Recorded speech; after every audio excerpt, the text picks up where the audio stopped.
Bonjour à toutes et à toutes, bienvenue sur les petits bonheurs d'Angèle et de Guillaume. Donc aujourd'hui je suis tout seul, Angèle ne voulait pas faire la vidéo avec moi parce qu'elle en a une en préparation et puis surtout ça nous paraissait tous les deux plus simple que je la fasse seul. Donc je vais revenir, elle avait déjà fait une première vidéo je crois Angèle sur ça, vidéo tuto sur les petits points et les points spéciaux. Alors on verra pas tous les points spéciaux, mais on verra quelques points spéciaux. Précision, loin de moi l'idée de faire des cours extraordinaires, c'est pas du tout le but. Moi je vous fais part de ma petite expérience et de ce que j'ai pu comprendre au travers de ce que j'ai lu et de ce que j'ai vu pour pouvoir faire les petits points. J'espère que ça servira à certaines et certains d'entre vous. N'hésitez pas, comme d'habitude, à le préciser en commentaire si ce genre de vidéo vous plaît ou non. Avant de commencer, donc, cette vidéo comprendra trois parties. La première, où je vais vous faire une petite explication. Alors, comme je vous disais, loin de moi l'idée de prendre les gens pour des idiots, c'est pas du tout le but, mais je vais revenir sur les bases pour qu'on parle le même langage et que je puisse vous expliquer un peu tout. Donc, petite première partie où sur un tableau blanc, je vais vous montrer exactement ce qu'il en retourne. Ensuite, je vous expliquerai également l'utilité, le pourquoi des petits points. D'accord. Alors on les retrouve effectivement au niveau des sorcières, mais pas que, donc chez Chibi Hour, mais pas que, puisque voilà, on les retrouve aussi chez certaines créatrices russes où elles utilisent les petits points. Et je vous expliquerai le pourquoi les petits points et leur utilité. Parce que pour moi, ils sont utiles. Chacun en pensera ce qu'il veut, aucun souci. Et dernière partie où on parlera également des points arrière. Voilà. Et je vous montrerai également sur Face Bureau ce que ça donne au niveau des petits points et des points spéciaux.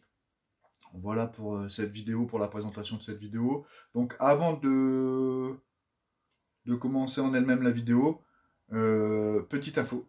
Alors, petite info qui a quand même son petit effet. Donc, suite à une discussion, et puis si je me trompe pas, Angèle confirmera quand elle fera la vidéo exprès pour ça, mais suite à l'idée d'une abonnée, je crois, sur le groupe Facebook Chibi Hour, les filles de Chibi Hour ont décidé de faire un calendrier de l'Avent en édition limitée. Calendrier de l'Avent avec des aimants, donc 24 aimants. Avec précommande du 25 au 31 octobre. C'est pour ça que je vous en parle, pour ne pas vous louper sur les précommandes. Donc Angèle fera une vidéo exprès là-dessus durant la précommande, mais pas sur le premier jour. Donc le 25, c'est demain, si je ne me trompe pas. Donc voilà, que vous ne soyez pas perdus. Donc je disais 24 aimants de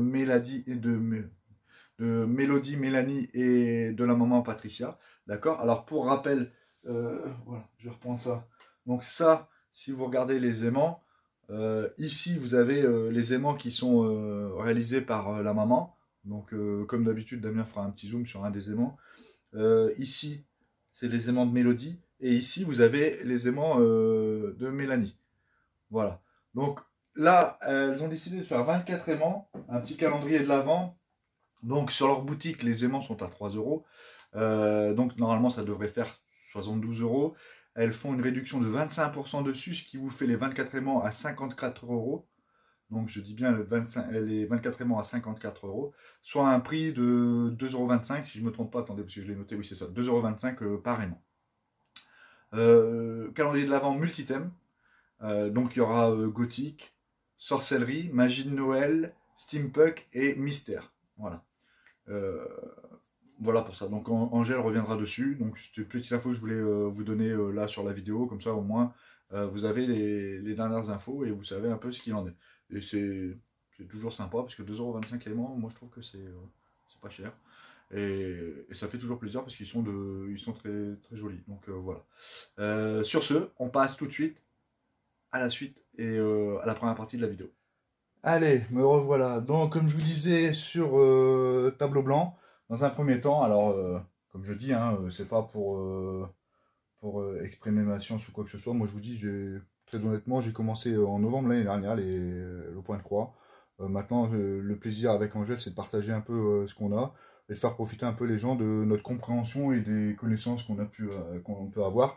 Angèle est bien plus expérimentée que moi, puisque elle, ça fait des années et des années, voire des décennies qu'elle brode, donc il n'y a aucun souci là-dessus. Néanmoins, voilà. Là, c'est surtout pour vous montrer un peu les... Parce qu'il y en a certaines et certains d'entre vous qui se posent beaucoup de questions sur les petits points, notamment pour les sorcières. Mais je vous dis encore une fois, ce n'est pas que pour les sorcières. Il y en a aussi sur d'autres modèles. Et je vous dis notamment, on en a parlé avec Angèle il n'y a pas très longtemps, où certaines créatrices russes utilisent ces petits points. Donc, pour rappel, ou explication pour celles qui ne le sauraient pas ou qui débuteraient. Donc, l'étoile. Plusieurs types de toiles, donc Aïda, avec différentes tailles, étamine et lin. Donc étamine, lin, en fait, ça va être la même chose au niveau des explications, si ce n'est que sur le lin, en fait, sur l'étamine, voilà, ici je vous ai montré, donc ça c'est les fils de trame, vous voyez ici. Ici vous avez vos fils de trame, ici.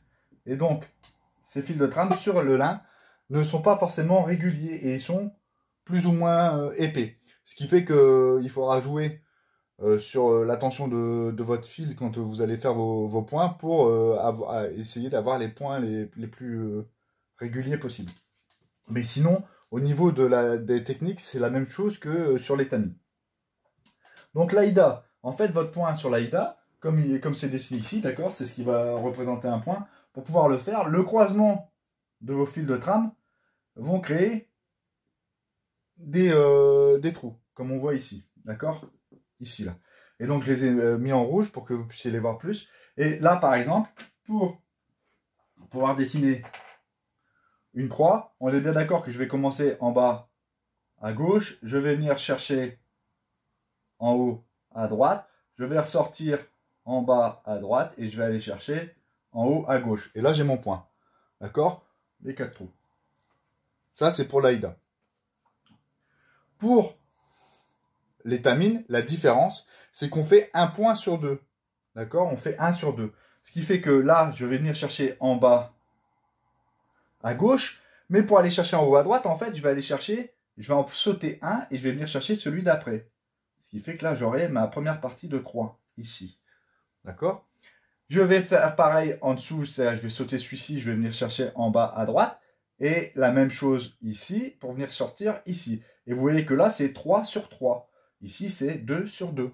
D'accord? Je vais chercher directement celui d'après. Ici, j'en saute un avant d'aller chercher mon autre point. Voilà pour ça. C'est plus précis, c'est plus fin. Donc, ce qui demande une meilleure visibilité. C'est pour ça que Angèle vous dit souvent qu'elle le fait, que ça lui demande la loupe. Et que la loupe, ça lui fait du mal aux yeux. Donc, elle ne brode pas trop longtemps en suivant. Après, d'autres personnes comme moi, par exemple, moi, j'ai pas besoin de loupe et ça va tout seul. Maintenant, pour l'instant, d'ici quelques années, peut-être que ça changera. Donc, voilà pour cela. Si les explications ne sont pas claires ou si ça ne vous convient pas, n'hésitez pas. Si vous avez besoin de plus d'explications ou d'autres, de rentrer dans le détail, vous n'hésitez pas, vous me le mettez en barre de commentaires, je répondrai. C'est toujours un plaisir de vous répondre, même si des fois, je mets un peu plus de temps qu'à l'habitude, mais voilà. Donc là, on va voir les différents petits points. Donc on a le point classique. Donc là, je viens chercher en bas, comme je vous l'ai montré tout à l'heure, et ici. Je vais avoir mon point ici. Comme je vous disais, je saute 1. Voilà, j'aurai mon point sur l'étamine. D'accord? C'est le même point. Aïda, étamine. Ensuite, ici, on a le petit point allongé. Donc le petit point allongé, qui soit dans ce sens-là, donc en vertical ou horizontal, ça sera la même chose. D'accord? Je vais venir chercher en bas à gauche. C'est toujours la même chose. Sauf que là, au lieu d'aller chercher celui en haut à droite, je vais venir chercher au milieu, ici. D'accord? Je vais venir chercher au milieu. Pareil, je vais venir chercher au milieu, en bas, ici, et je vais venir là. Et ça va me faire mon petit point allongé. Ok? Vous aurez la même chose dans l'autre sens, sauf qu'il faudra venir chercher au milieu, ici, ici, ici. C'est bon? Voilà pour ça. Ici, au niveau de l'étamine, je viens chercher en bas, et je viens chercher celui du milieu. Là, je ne saute pas celui-là, je viens le prendre. Et hop, ici, celui du milieu, et hop. Donc déjà, rien que là, vous aurez compris que celui qui fait de l'étamine, on dit souvent que ça fait peur aux gens. Moi, là, c'est pour vous expliquer que étamine ou lin, En fait, il ne faut pas en avoir peur. C'est juste qu'il faut se lancer. Mais vous voyez, il faut bien penser que il y a ce jeu de pour faire un point plein, il faut faut en sauter un. Mais c'est beaucoup plus, pour moi, je trouve que c'est beaucoup plus simple d'aller chercher, parce que là, vous avez tous les trous. Alors après, voilà, c'est parce que moi, je veux plus entendre parler d'Aïda. Maintenant, comment? C'est pour ça que je trouve ça plus simple. Certaines ou certains trouvent ça un peu plus compliqué ou ont peur de se lancer. Bon, moi, c'est vraiment, je vous dis, faut pas avoir peur, faut y aller, hein, faut essayer pour voir. Ensuite, là, vous avez deux petits points, donc ça va revenir à la même chose qu'ici, sauf que là, vous en avez deux. Au lieu d'en avoir un petit point allongé, vous allez avoir deux petits points, mais deux vraiment petits points. Donc là, possibilité. Ou vous faites comme celui-ci. C'est-à-dire que là, vous voyez que c'est la même couleur, c'est le même dessin, c'est pour ça que je vous ai mis A. D'accord? Là, sur votre grille, en fait, vous avez le même symbole. Donc, comme c'est la même couleur, le même symbole, vous pouvez très bien faire comme ici. C'est ce qu'Angèle fait. Moi, sur celui-ci, je vais faire ça. Je vais venir chercher ici, monter là, ici, venir là, ici, monter là, ici, venir là. Vous voyez, je fais en deux. Pourquoi je fais ça? Parce que pour les points arrière, après, se repérer, c'est beaucoup plus facile. Enfin, moi, c'est ce que je trouve ça comme ça. C'est beaucoup plus facile pour se repérer. Parce que si, je vais essayer de prendre une couleur qui se voit. Si j'ai un point arrière qui fait ça et qui vient là, ça sera quand même plus simple de venir chercher là que si celui-là, je l'ai fait comme ça, de venir chercher ici. Pour se repérer, ça sera beaucoup plus simple. Voilà. Ça ne tient qu'à moi. Donc voilà pour celui-ci. Deux petits points. Ensuite, vous allez avoir un point allongé plus un petit point à côté. D'accord? Donc là, pareil, je viens chercher ici, je monte. Je viens chercher ici, je monte ici. Et là, je viens rechercher au milieu et je fais ma croix. Voilà, ça donne ceci. Donc pour les tamines, les deux, voilà, je viens chercher ici. J'en saute aucun. Clac, clac, clac. Et ici, pareil. Hop, je vais chercher en haut. Ici en bas à droite, en haut à gauche. Et là, je viens chercher celui du milieu. Clac, clac. Voilà. J'espère que je ne vais pas trop vite. Et enfin, ici, donc là, le 3/4 de point. D'accord? 3/4 de point. Je vais venir chercher en bas à gauche. Je vais monter en haut à droite. Et là, je vais venir chercher en haut en bas, donc je ne vais pas venir chercher là, puisque là vous voyez qu'il n'y a rien. Je vais venir chercher ici au milieu et je vais remonter comme ceci. Voilà, et ça va me faire ça. Et là, pareil, donc je viens ici, j'en saute un, je fais ma première partie, et là je viens chercher au milieu, et je viens chercher ici, et je ferme. Je ferme, cette partie ici, là, elle est importante. Pourquoi elle est importante? Si vous ne la faites pas, en fait, vous allez avoir ça. Et ça, c'est pas à 3/4 de point, c'est un demi-point. Puisqu'il n'y a que la moitié du point qui est fait. Donc voilà pour ça. Donc là, après, c'est l'explication, hein, c'est pour qu'on parle tous le même langage et qu'on comprenne bien. D'autres font différemment, comme je vous disais. Hein. Là, ici, sur celui-ci, vous pouvez très bien. D'autres sont plus. C'est plus facile pour eux de le faire en horizontal. Donc ils vont faire le point allongé ici en horizontal et celui-ci en plus. En dessous, d'accord? Au lieu de faire ça, en fait, ils vont faire ça, comme ça. Voilà. D'autres ne font pas leur croix comme ceci, mais font leur croix comme ceci. Ou inversement, le tout, c'est qu'elle soit toujours dans le même sens, pour que ça soit respecté. Moi, j'ai toujours vu faire en bas à gauche, en haut à droite, en bas à droite, en haut à gauche. Voilà, après, chacun... il va de son expérience et de son vécu et de ses envies aussi, et comment c'est plus facile pour lui. Donc voilà. Donc, Aïda et Tamine. Et je vous dis, pour le lin, c'est exactement la même chose que les tamines, si ce n'est que je répète encore une fois, ici, vos fils de trame seront plus ou moins épais, ce qui fait que ça sera moins régulier au niveau des... Là, vous voyez, j'ai vraiment dessiné régulièrement les fils de trame. Là, ils peuvent être beaucoup moins réguliers. Mais ça n'empêche que ça fait un très joli rendu.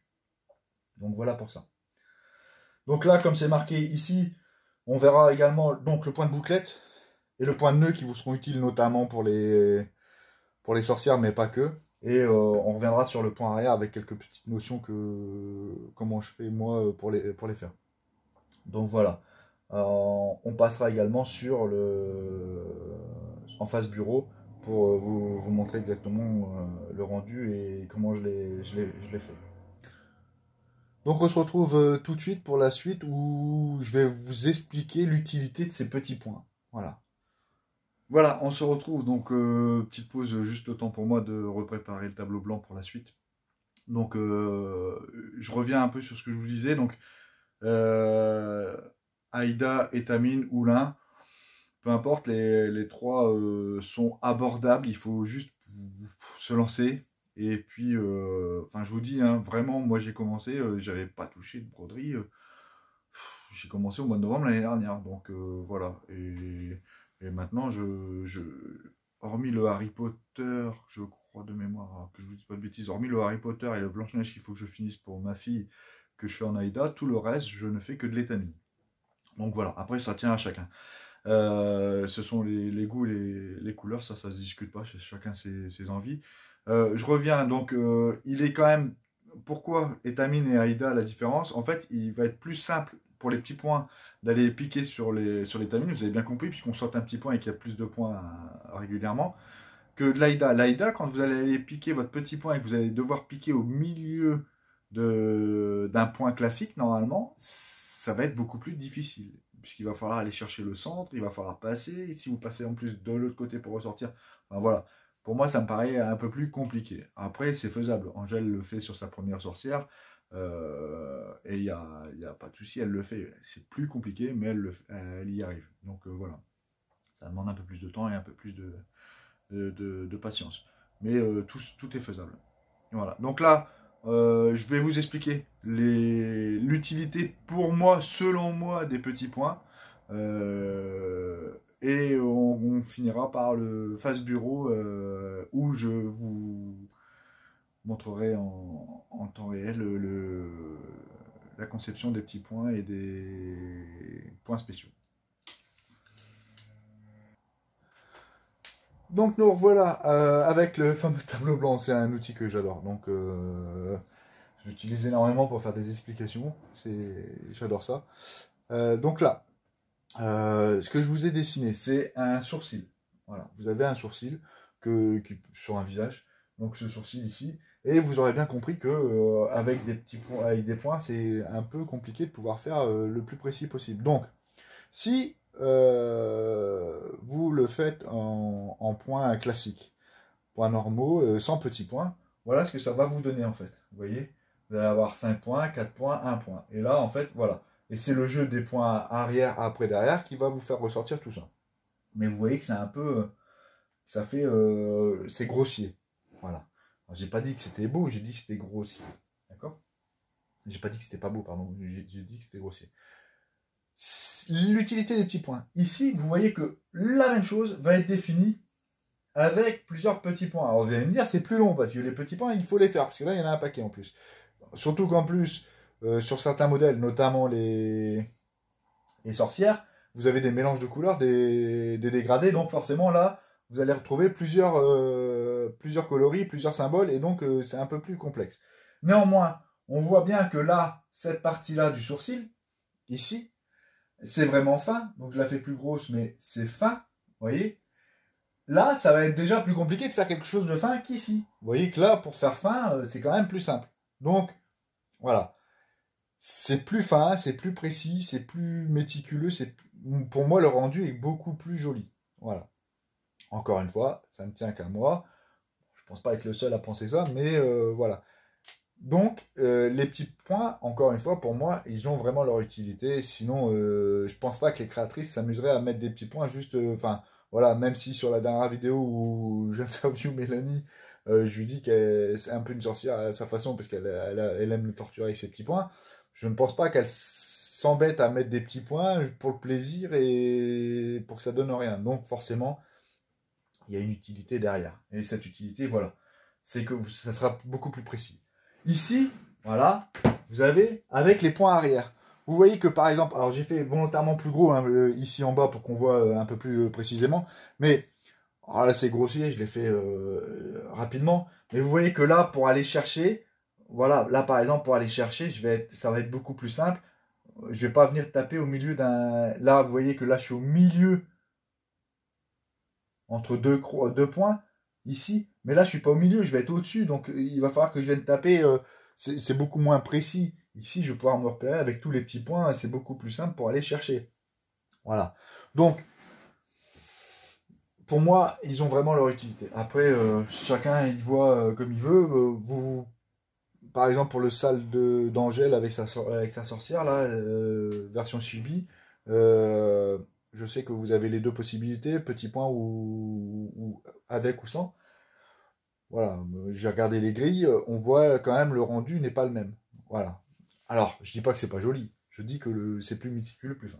Je répète encore une fois, il veut pas qu'on pense que je dis que c'est pas joli quand il n'y a pas de petits points, c'est pas du tout ça. Ensuite, donc les points arrière.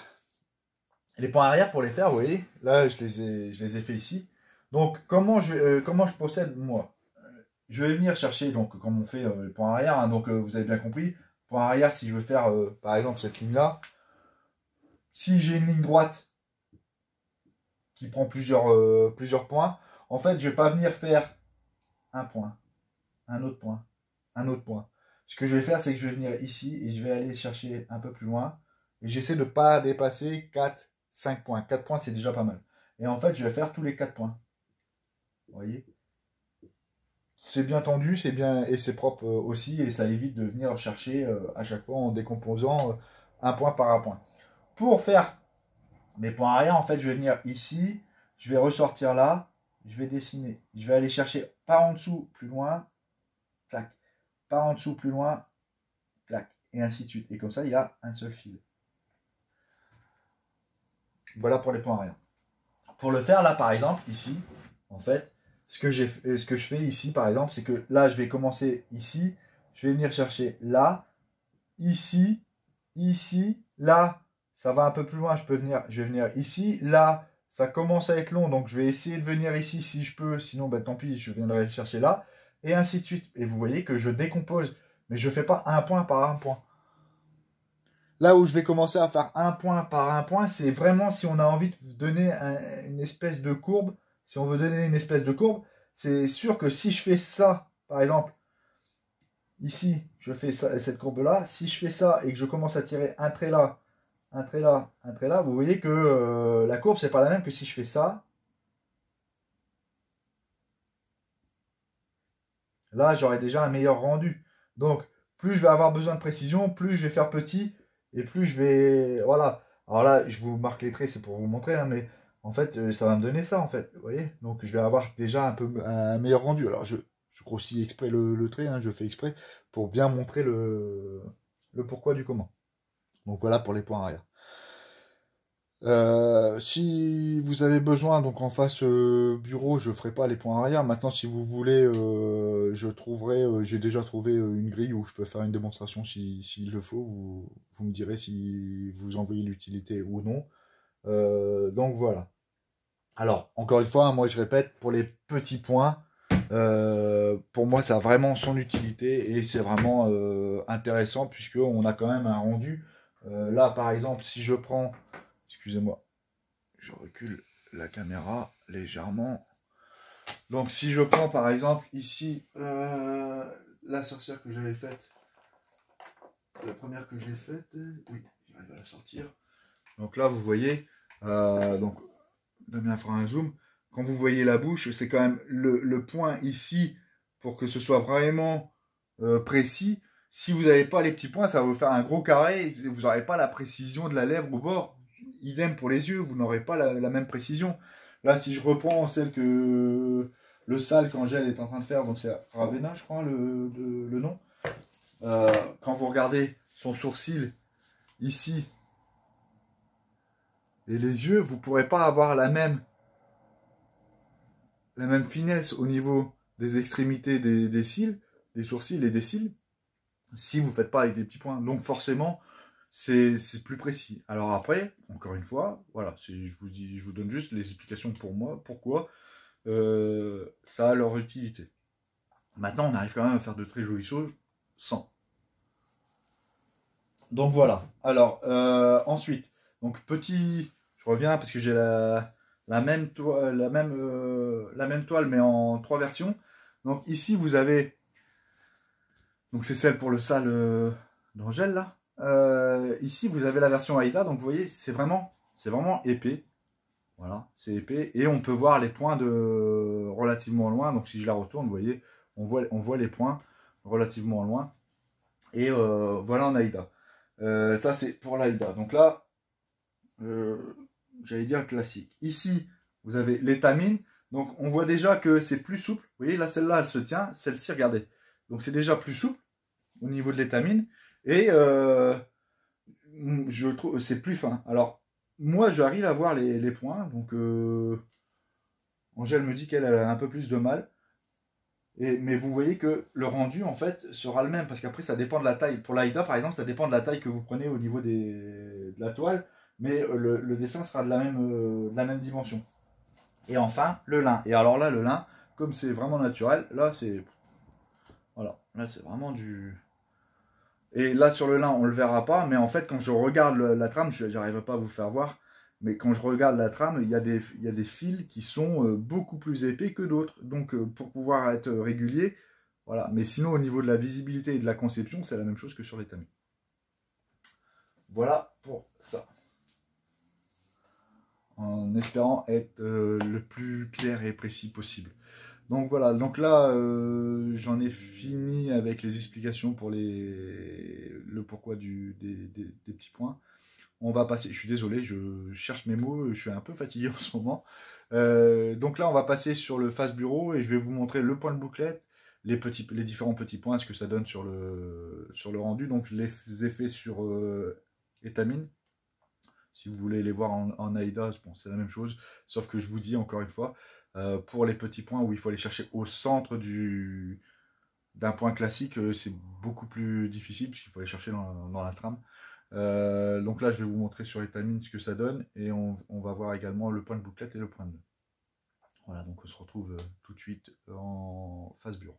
On se retrouve donc en face bureau où vous voyez, j'en ai déjà préparé quelques-uns. J'avais fait des petits points déjà pour vous montrer un peu ce que c'était. Donc on peut voir ici les petits points. D'accord, donc je vais revenir dessus, ne vous inquiétez pas. Je vais faire la même chose que ce qu'il y avait sur le tableau. Ici, on voit le point de bouclette, donc j'en ai fait plusieurs pour vous montrer que voilà, il y a des fois, selon comment on s'y prend, ça peut être raté. Bah, c'est tout. On n'est pas, on serait pas, on ferait pas, on serait pas comme ça. On serait du métier sinon, si on faisait tout parfait. Et puis les points de nœud. Voilà. Donc je vais vous remontrer et tout de suite ici comment on réalise ça. Donc ici, par exemple, si je veux faire un point, je vais le faire ici. Voilà. Si je veux faire un point complet, là ici, vous voyez que je pique à cet endroit-là. Donc Damien va faire un zoom. Hein. Je pique ici, voilà. Et donc là, comme je vais faire mon point complet, là vous voyez, je calcule. Alors maintenant j'ai pris l'habitude, mais pour vous montrer, je vais calculer. Donc là, on a dit qu'on sautait un point. Donc je saute un point, je saute un point et je viens ici en biais. Donc vous voyez bien qu'il y en a un au milieu ici. Hop, je fais ma première partie. Donc en bas à gauche, en haut à droite. Je viens chercher ici en bas à droite et vous voyez que j'en ai sauté un également. Là je suis sur l'étamine et clac. Donc là j'ai fait exprès de le mettre sur l'étamine parce que sur l'Aïda il n'y a aucun intérêt. C'est vraiment pour vous montrer. Donc vous voyez bien que là je suis parti d'ici, j'en ai sauté un qui se trouve au milieu, clac, ici, là il y en a un sauté, là. Et vous voyez bien que ma croix elle prend 1, 2, 3 sur 1, 2, 3. Donc ça c'est un point complet. Si je veux faire un point allongé comme on avait sur sur le tableau. Donc ici je vais venir là en bas à gauche et au lieu d'aller chercher et de sauter un point, en fait je n'en saute pas, je n'en saute que en hauteur et je viens chercher ici en haut à droite, en bas à droite. Je suis loin parce qu'il y a la caméra entre deux, donc c'est pour ça que je prends un peu de temps. Et en haut à gauche. Voilà. Et donc là, voilà. Et là, j'ai mon petit point allongé. Je peux faire la même chose. Donc, comme je vous disais, là, on l'a fait en vertical. On peut le faire horizontal. Donc là, je le prends ici. Ici. Et donc là, au lieu d'aller chercher, je vais le chercher ici au milieu. Donc, mon milieu, il sera ici. Je saute un et je monte. Voilà. Et je suis au milieu. Je ne saute pas en hauteur.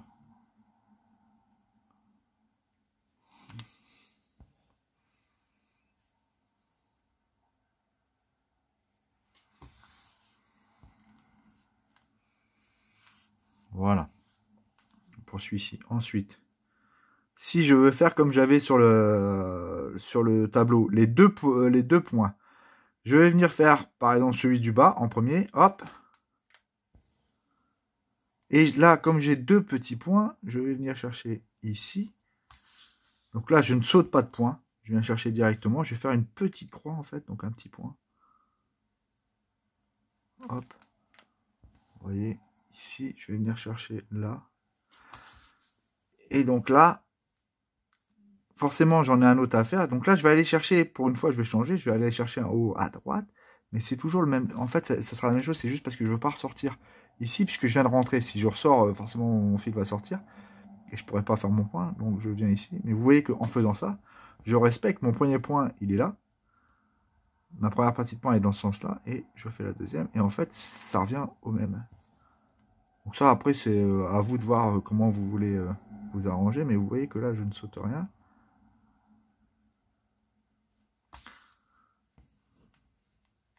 Donc là, ici, et ici, j'ai la même chose, sauf que là, c'est une croix allongée. Et ici, j'ai deux petites croix. Donc je vous dis, moi, je préfère faire comme ceci, si c'est la même couleur. Je préfère faire ici et pas ça. Pourquoi? Parce que, sauf si c'est noté comme ça sur la grille, mais si c'est noté comme ça sur la grille, je préfère faire comme ceci. Pourquoi? Parce que, généralement, s'ils mettent ça, c'est que derrière, on va avoir les points arrière qui vont venir chercher quelque chose. Donc je préfère faire comme cela. Voilà. Et après, donc, je peux avoir un point allongé en hauteur, ou vertical ou horizontal, peu importe. Voilà. Donc, je vais faire mon point allongé en hauteur, comme ceci. Et avoir un petit point, soit en haut, soit en bas, à côté. Donc là, je vais refaire mon petit point à côté. Donc là, vous voyez, par exemple, si je le mets au milieu, qui doit être en haut à droite de la première croix, là, ben, c'est beaucoup plus simple sur l'étamine. Enfin, pour moi, c'est beaucoup plus simple sur l'étamine, puisque là, je viens chercher le milieu de mes points, puisque c'est, je vous rappelle, c'est 3 sur 3. Je viens chercher ici. Alors que là, si vous aviez été si on était sur AIDA, il faudrait aller chercher le milieu du fil de trame. Et là, c'est déjà un peu plus, parce qu'il faut passer au milieu. Je dis pas que c'est pas faisable. Je répète encore une fois ce que je dis depuis tout à l'heure, c'est que pour moi, c'est plus simple comme ça. Donc voilà. Et donc le 3/4 de point, je viens bien ici. J'ai, comme je vous disais tout à l'heure, donc je vais chercher là. Voilà. Et donc moi, je fais ça. Je vais chercher au milieu. Hop.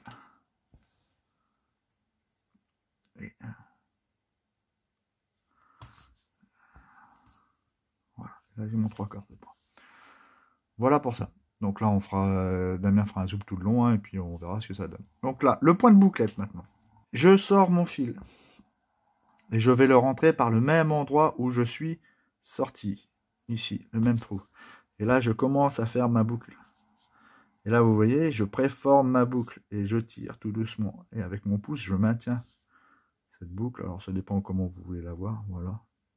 Et donc là, je vais déjà aller me prépositionner par rapport à la taille où je veux avoir ma boucle. Donc je vais venir sortir, par exemple, si je la veux de cette taille-là, je vais venir sortir. Et là, je vais commencer à tirer légèrement en maintenant. Vous voyez, et là, la boucle se forme. Voilà. Et là, j'ai ma bouclette qui est formée. Et là, comme je veux qu'elle tienne, je vais venir passer sur celui d'après et je vais venir la fermer juste après ici. Donc je prends le trou qui est après et je viens la fermer. Et là, vous voyez, j'ai fait mon point de bouclette. Voilà. Donc là, j'ai bien piqué. Attendez, je vais essayer de prendre. J'ai bien piqué. Je suis sorti ici. Je suis sorti ici, je rentre ici. Je viens piquer ici pour déterminer la hauteur et la dimension de ma bouclette. Et comme je suis sur étamine, j'ai piqué ici, je viens repiquer tout de suite sur le point au-dessus. Voilà. Si j'étais sur Aida, ben je pique à un endroit et je repique ici juste au-dessus. Et ça me fait mon petit point, mon point de bouclette. Voilà pour ça. S'il y a besoin de refaire une vidéo parce que c'est pas assez explicite ou parce que les explications, ou vous avez besoin de plus d'explications, n'hésitez pas en commentaire à l'indiquer et j'apporterai les explications complémentaires. Donc là, le point de nœud. Donc ici, le point de nœud, on va le faire là. Donc là, le point de nœud, en fait, je viens ici. Ce qui va être important pour le point de nœud, c'est qu'il va falloir que je garde cette partie de fil là tendue. Et en fait, le point de nœud, vous allez pouvoir le faire plus ou moins gros en fonction de ce que vous allez de l'étape suivante, là, celle qui arrive. Donc là, le point important, c'est de tenir ici cette partie de fil tendue. Je vais venir avec mon aiguille ici et je vais tourner autour du fil. D'accord? Vous voyez que si c'est pas assez tendu, j'y arrive pas. Donc là, hop. Et si je veux plus ou moins, en fait, je ferai plus ou moins de tours. Et ici, je vais venir, je tiens toujours tendu, et je vais venir piquer à côté de mon point, pas au même endroit, mais à côté de là où je suis sorti, pour venir, et il faut que ça prenne la taille du point, et là, je tends. Vous voyez, je touche plus à l'aiguille, pour l'instant, je fais que la maintenir, et je tends toujours cette partie-là, que je vous dis qu'il faut qu'elle soit tendue depuis le début. Et là, tout en maintenant tendu, j'enfonce mon aiguille, je tire le tout, et là, je peux lâcher. Hop, j'ai fait mon point de nœud. Mon point de nœud est fait. Plus vous allez... là, par exemple, j'en refais un moins épais. Plus vous allez tourner, là, ici, plus vous allez faire 2 tours ici, plus votre point de nœud sera épais et gros. Là, vous voyez, je maintiens, tendu, je tire le tout, et là, je peux lâcher. Hop. Et vous voyez qu'il est beaucoup moins, parce que là, j'en ai fait 2, là, j'en avais fait 4. Voilà, là, j'ai fait le point de nœud. J'espère que ça a été explicite pour vous. Donc, je vous dis la prochaine fois, si le format vous plaît, je vous montrerai le point de poste et 2 ou 3 autres points spéciaux utiles pour la broderie, notamment pour les sorcières, mais pour d'autres aussi, broderies. Voilà, on se retrouve en face caméra là pour la conclusion. A tout de suite. Voilà, vidéo sur les points spéciaux et les petits points. Donc j'espère que le format vous aura plu. Encore une fois, je suis désolé, je suis un peu fatigué en ce moment, donc je cherche mes mots. Voilà, je profite de mes vacances, mais je crois que je dors pas assez. Sur ce, n'hésitez pas en commentaire à me dire ce que vous en avez pensé. Encore une fois, comme je vous ai dit, moi je vous donne mon avis et mon ressenti, mon expérience. Il n'y a aucun jugement ou quoi que ce soit là-dedans, chacun fait comme il a envie. Moi, je vous parle de moi, ce que je sais faire. Sur les petits points et les points spéciaux aussi, toutefois, parce que je l'ai fait sur Etamine, si toutefois certaines ou certains d'entre vous voudriez voir sur Aida, faites-le moi savoir en commentaire et je referai un petit tuto vite rapidement dessus et puis voilà. Sur ce, je vais vous souhaiter une bonne journée, une bonne semaine, de bonnes vacances pour ceux qui le sont. Et je vous donne rendez-vous bientôt puisque, alors la prochaine vidéo, ça sera Angèle avec les aimants, le calendrier de l'Avent. Ensuite, le floss tube n'est pas prévu pour le moment, mais je pense que ça ne devrait pas tarder à arriver. Et moi, je vous retrouverai pour ceux et celles qui sont intéressés par la couture, dans la couture, puisque je commence les vêtements, la confection des vêtements pour mes filles pour automne-hiver. Donc voilà, sur ce, je vous dis bonne journée, à très bientôt et profitez des vacances et de votre famille. Au revoir.